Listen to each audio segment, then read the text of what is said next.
1 de abril de 1988, Viernes Santo, en Fort Wayne, Indiana. Una tarde tranquila de primavera que se convertiría en el inicio de una de las pesadillas más largas del estado. April Marie Tinsley, de solo 8 años, jugaba con sus amigas. Al darse cuenta de que había olvidado su paraguas, regresó sola a buscarlo. Nunca volvió a casa. Su madre, Janet Tinsley, denunció su desaparición esa misma tarde. Vecinos y policías iniciaron una búsqueda desesperada por todo el vecindario de Fort Wayne. 3 días después, un corredor hizo el peor de los descubrimientos. El cuerpo sin vida de April fue hallado en una zanja de drenaje en el condado de DeKalb, a 20 millas de su hogar. April había sido violada y estrangulada. A 1000 pies de su cuerpo, la policía encontró uno de sus zapatos, una pista dolorosa de los últimos momentos de su vida. Los investigadores recuperaron una pequeña muestra de ADN de la ropa de April, pero la tecnología de 1988 era insuficiente para generar un perfil útil. El caso comenzó a enfriarse. 2 años después, el asesino resurgió con una provocación macabra. Escribió en la puerta de un establo: "Yo maté a April Tinsley. ¿Encontraron su otro zapato? Volveré a matar". El terror regresaba. Siguieron 14 años de silencio tenso. Fort Wayne intentaba sanar, creyendo que el monstruo tal vez había muerto o se había mudado, pero la pesadilla estaba lejos de terminar. Durante el fin de semana del Memorial Day de 2004, el asesino volvió a atacar. Dejó 4 notas escritas a mano en bolsas de plástico, 3 de ellas en bicicletas de niñas de entre 7 y 8 años. Las notas contenían provocaciones sobre el asesinato de April y amenazas explícitas de nuevas víctimas. El asesino se jactaba de haber burlado a la policía durante años. Junto a las notas, el asesino dejó condones usados con una muestra masiva de ADN.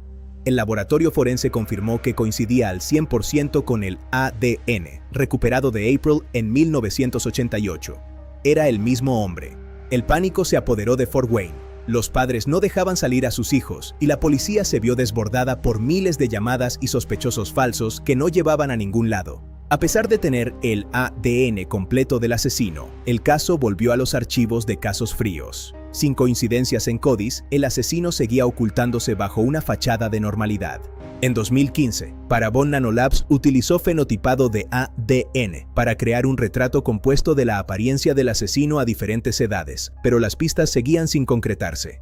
El avance definitivo llegó en mayo de 2018, inspirado por la captura del asesino del Golden State. La genealogista Cece Moore se unió a la investigación utilizando bases de datos públicas. Moore subió el perfil del asesino a GetMatch. En pocas horas, identificó a primos lejanos y comenzó a tejer un árbol familiar que se remontaba a generaciones pasadas. El árbol genealógico redujo la búsqueda a 2 hermanos que vivían en el noreste de Indiana. Los detectives se dirigieron de inmediato a vigilarlos. El sospechoso era John Miller, de 59 años. Vivía en una casa rodante en Graville, a pocas millas del lugar donde se encontraron algunas de las notas en 2004. Detectives recuperaron bolsas de basura de su casa rodante, encontrando condones usados. El análisis de ADN en el laboratorio de criminalística arrojó un resultado definitivo, un match del 100%.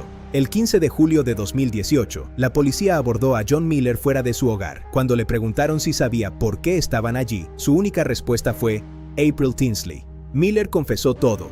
Detalló cómo vio a April sola en 1988, la atrajo a su vehículo y la llevó a su casa rodante para abusar de ella y estrangularla. Su confesión fue de una frialdad espeluznante. Admitió ser el autor de las notas del establo y de las bicicletas de las niñas, manteniendo el terror en la comunidad durante 30 años. En diciembre de 2018, Miller se declaró culpable para evitar la pena de muerte, un trato que la familia aceptó para garantizar que nunca volvería a pisar la calle en libertad.